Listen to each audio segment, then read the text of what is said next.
yung mga bayani po natin, yung ating mga hero, nagkaroon po at gumamit po at binansagan po ng mga ganitong pangalan dahil pinaglalaban po nila yung bansa, pinaglalaban po nila yung mga kabutihan na nagagawa ng ating mga hero. Hindi po sila bumuo at gumawa ng mga aliases para po magawa po yung ginagawang chichiregang scam. Hindi naman po pang panloloko o pang-abuso ng pondo. Yung mga bansag na to, ginamit po para ipaglaban ang cause ng bansa. Okay, last question na lang po.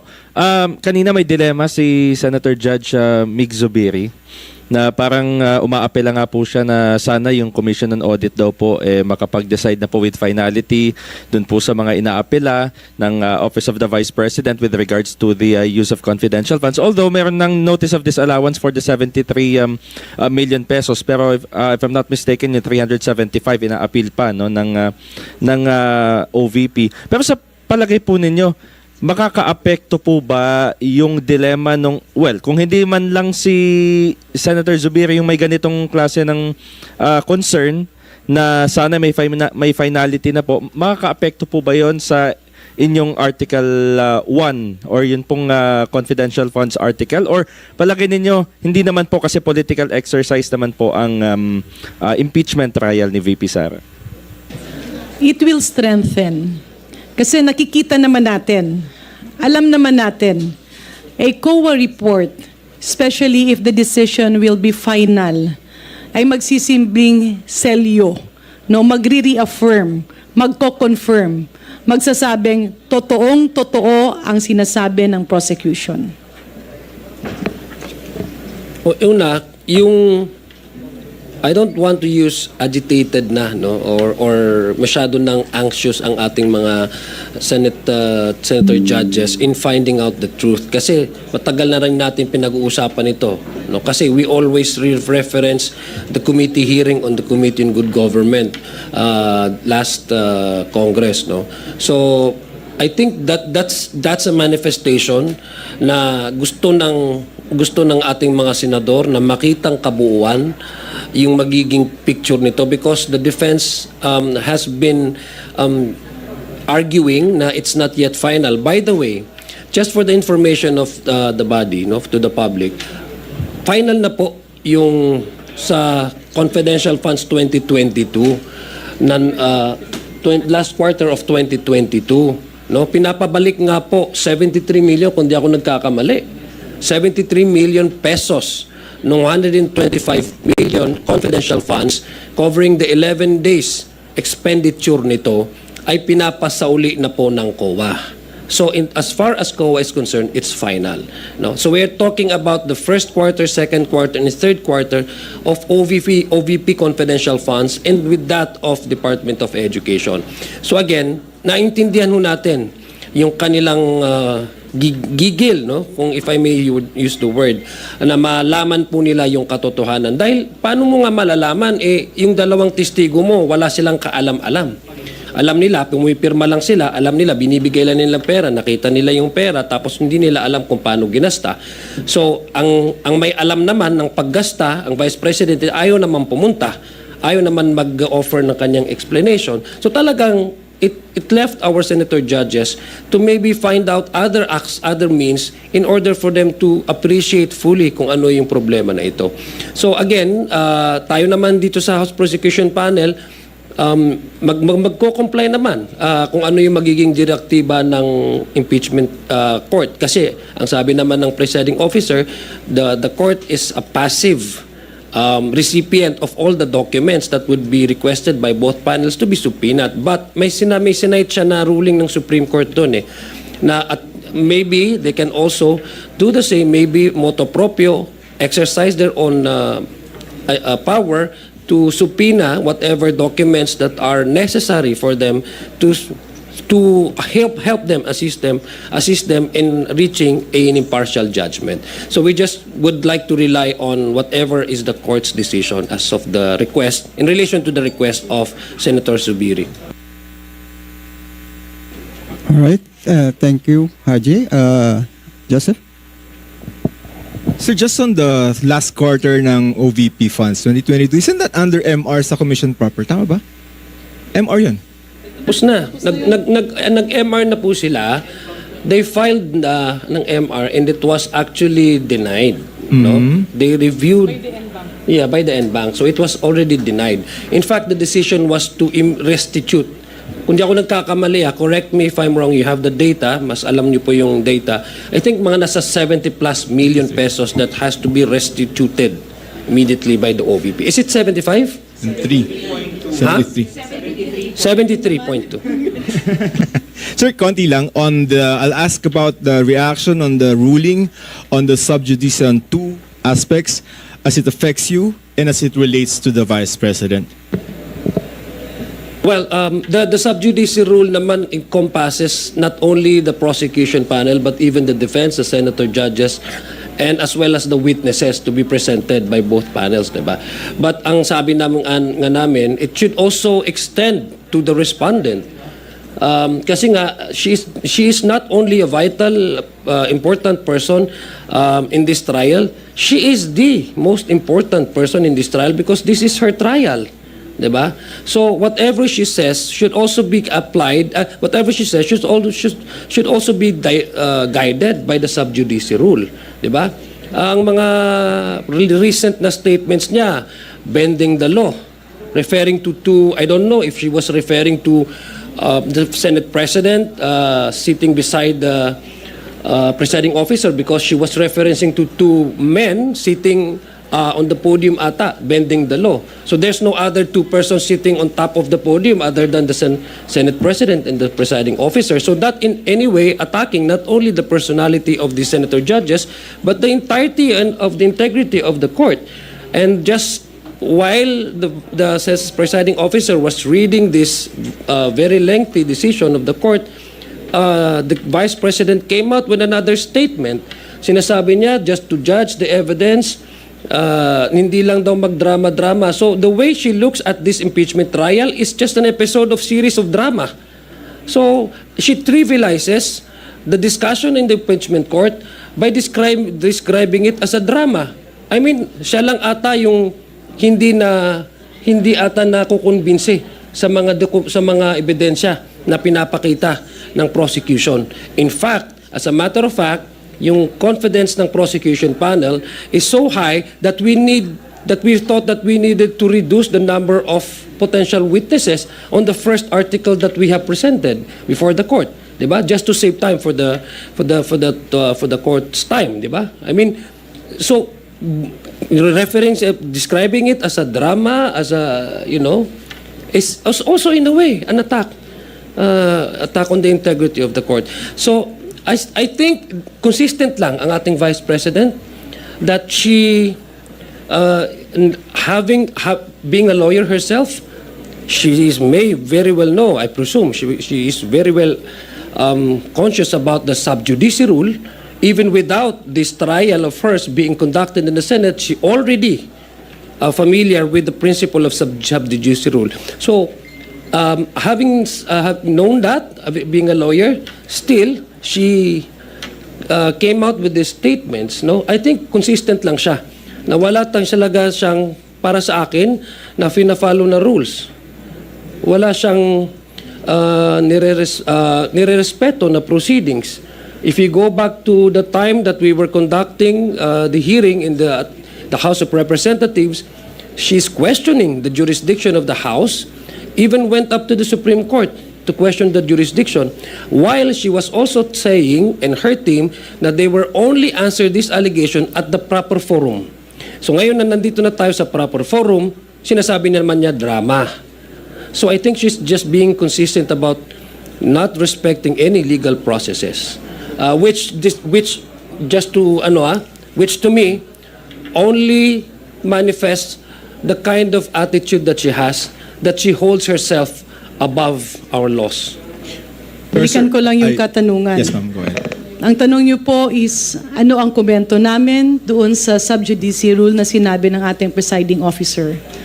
We respect the impeachment court. We respect what the presiding officer has said. We will abide. May epekto ba ito sa prosecution? somehow it will have an effect, but we will do the necessary innovations kasi hindi kami papayag na hindi maabot ng bawat Maria at Juan de la Cruz ang impormasyon, ang totoong impormasyon, the facts that are happening within the impeachment court. I'm just curious, by innovation, We will announce it at Adjust. the proper time, no? Siyempre, meron naman tayong, marami naman, 11 ang prosecutors. So, kung mawalan man ng isa o dalawa para maging spokesperson or taga-update ng mga nangyayari is hindi siya it will not affect the presentations of the prosecutors dahil kumpiyansa kami na andun yung lahat, kumbaga kumpiyansa kami sa impormasyon na hawak ng buong team. So there will be probably announcements in the next few days. Hindi pa ba kayo busog kay Zia? Ako, busog na ako dito eh. Pag-uusapan, not yet decided. Actually, yeah, we will probably have this week. Attorney Adjong. All right. Let's hear from Lenesca. Good afternoon, sir. Ma'am, Lianes Kapatid, GMA News Online. Yung sa huli lang po, lead prosecutor Luis raised about the vice president's statements just, I think just a few minutes after the ruling on the sub judice. Medyo mabigat din po yung kanyang mga sinabi doon sa kanyang statement. And the decision of the court was just to remind Senator Escudero asked Attorney Sison to remind her client about future statements. Do you find that unfair given na reminder lang when it was kasi sinabi prospective yung application? No, so sa tingin niyo po ba unfair yun na reminder lang yung in-issue kay Vice President Duterte? Again, uulitin namin, we respect the presiding officer of the impeachment court. Hindi namin nakikitang unfair yon. Klaro naman ang sinabi ni Senator Chis Escudero, maglalabas sila ng guidelines, hindi lamang para sa prosecution, para sa defense, para sa accused, at nakalaan doon ano ang pwede, ano ang hindi pwede, at ano ang corresponding penalties. So we find that fair. Well, I think the way the language that was used by the presiding officer, of course, you cannot also deny the fact that who is under trial here is also the second highest official of the land. So, meaning to say, you cannot also discount the fact that she occupies a certain office that also deserves a certain courtesy, at least by way of the court's wordings in their decision, no. Kasi nga ang pinag-uusapan natin sa subjudice rule, portion of that is decorum. So I think kung if I would analyze the directive, the mere fact that the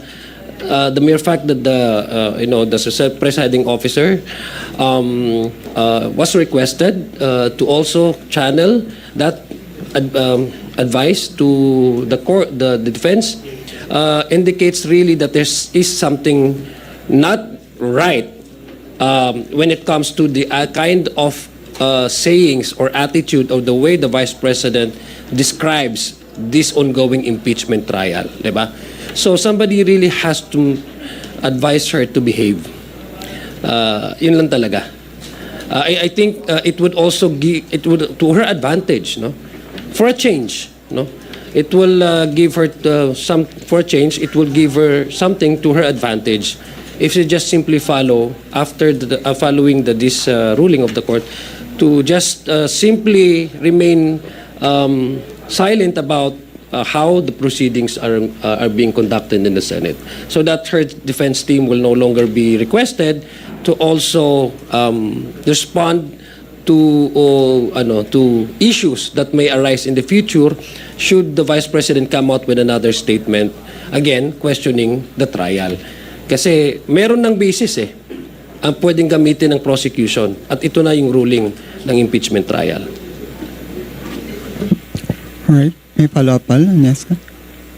One follow-up lang po yung dun kasi towards the end sinabi yung questioning po ni Senator Raffy Tulfo. Ortonio said na, I'm not sure if that is my responsibility to inquire kung saan napunta yung OVP confidential funds, prompting Senator Tulfo to say na it defies logic. Do you share the sentiments po of Senator Tulfo? Kasi sinabi niya, I'm not sure if it was my responsibility to know. Thank you. Ibabalik ko nga yung sinabi ko kanina.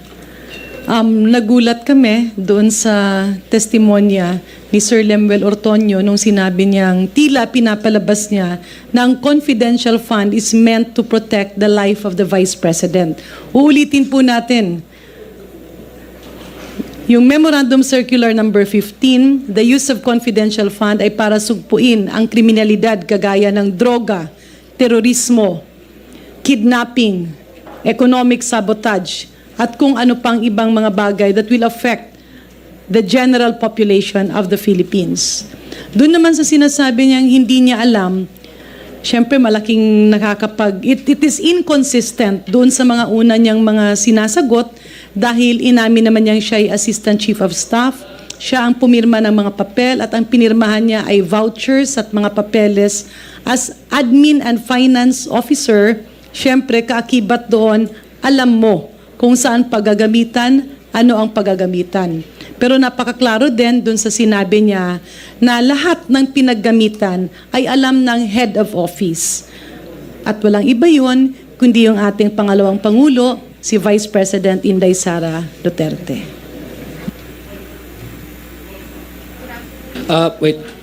Respond lang ako dun sa ano kasi si Pao kasi inaantay ko yung response niya. Anyway, again, I don't agree. I don't agree with Mr. Ortonio. Neither was he agreeing with himself. Kasi he was not sure. Ibig sabihin, hindi talaga siya din sigurado kung dapat or hindi niya dapat itanong. So, I don't agree with how he would think how he would think that should he restrict himself. Kasi unang-una, hindi kung private money ito ng Vice President, wala talagang dapat itanong si Mr. Lemuel Ortonio. Ito, pinag-usapan natin dito, yung confidential funds, saan napunta. Tapos siya pa yung may general supervision over this confidential funds. Siya yung pumipirma siya yung pumipirma ng release nung vouchers, yung checks, etc. So dapat nga tanungin niya at the very least, 'di ba? Kaya nga yung sinasabi ko, mahirap magtrabaho ata sa Office of the Vice President kasi parang secrecy ang rule of the of the day. Hindi mo alam kung halimbawa hindi ka dapat magtanong, walang cooperation, walang coordination, basta dumaan sa iyo yung dokumento, pirmahan mo na lang. Ang problema, kawawa yung mga empleyado. Dahil sa ganitong paraan, sa ganitong sitwasyon, sila yung mukhang nagkakaroon ng problema. Nasasama sila sa ganitong klaseng problema. Kung may kaso, kasama sila sa mga kaso. So, I think hindi ako naniniwala as part of his part of that mandate or that authority to supervise with general supervision. That would also include asking questions, inquiring. Especially, this is a fund. This is a money that we're talking about. How can you supervise when you don't even ask questions kung saan napupunta at saan galing? Diba? So I do not agree with him. Neither, based on his answer, neither was he agreeing to himself. Okay, good afternoon, Kongs. Alison ko, ABS-CBN News. Just a quick follow-up lang, Kong Zia, dun sa remark mo. You said confidence ng prosecution is so high na binawasan na po natin yung witnesses for the first article. Does this mean is this the reason po why we dropped Major Bahaw? And does this mean, sir, na we won't be calling on Colonel Lachica amid the continuous prodding pa rin from Senator Judges? The confidence that I was referring to is in the context of establishing the necessary testimonies and presenting it, corroborating it with evidence is concerned. So, ibig sabihin, pag na-reach na namin yung point na na-supply po namin yung dapat na malaman ng ating mga huwis, mga hukom, confident na po na kami na na-establish namin yung facts. No? So yun po yung confidence na pinag-uusapan po natin dito. Na indicative nung time na hindi na ho namin pinatawag yung mga other witnesses para din po mag-save ng time. So ibig sabihin, if the fact has been already established, there's no more reason for us to continue on discussing the same subject matter because it would be repetitive and that would also cost time for the court to be wasted, no? Instead of using it to another witness or another article. So yun po yung ano. As to the La Chica issue, again, I think you already have been informed that there's that possibility that since it was already established na si Vice President Sara Duterte ang nag-utos kay Ms. Gina Acosta para i-transfer yung pera kay Colonel La Chica at si Ms. Gina Acosta hindi niya alam kung paano ginamit ang pera, hindi niya ma-account kung talagang natanggap yung pera ni Ms. Mary Grace Piatos o ano-anong pangalan nga nandoon. Tapos hindi rin niya at si Ms. Colonel La Chica din yung nag-supply sa kanya ng mga specific na activities na ilalagay dun sa financial and physical plan while si Mr.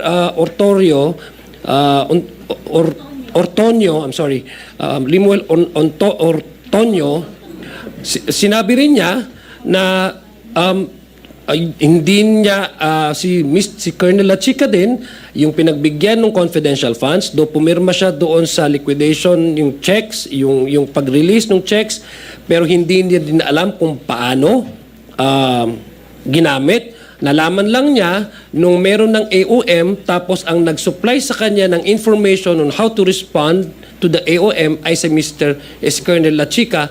We already established that it was Colonel La Chica who implemented, disbursed. Again, it was clarified the presiding officer. They avoid the word disbursed kasi alam nilang malileche sila dun eh. But there's no other way to explain it kasi siya yung nagbigay ng pera. They disbursed the money to the informants, which is the very same topic that we are discussing here because the ARs are, again, bawal yung pagbibigay ng medisina, bawal yung tables and chairs, etc. So maraming bawal no na-violate nila. So na-establish na yon. So I think on that note, ang prosecution are still continuing to decide on whether to call Colonel La Chica. But the fact that he has already been, the fact that already been established that it was Colonel La Chica, hindi banded, hindi connected sa OVP, isa lang siyang commander ng VSPG, wala siyang mandato, wala siyang authority para gamitin ng pera, pero siyang gumamit ng pera dahil sa kautusan ni Vice President Sara Duterte. Accountability-wise, sabi ni DS Janet Garin, is moving upward. Si Vice President lang at si Colonel La Chica ang may alam kung paano to ginamit. So na-establish na po yon. So I think on that note, hindi na para sa amin, we don't actually need to present Colonel La Chica.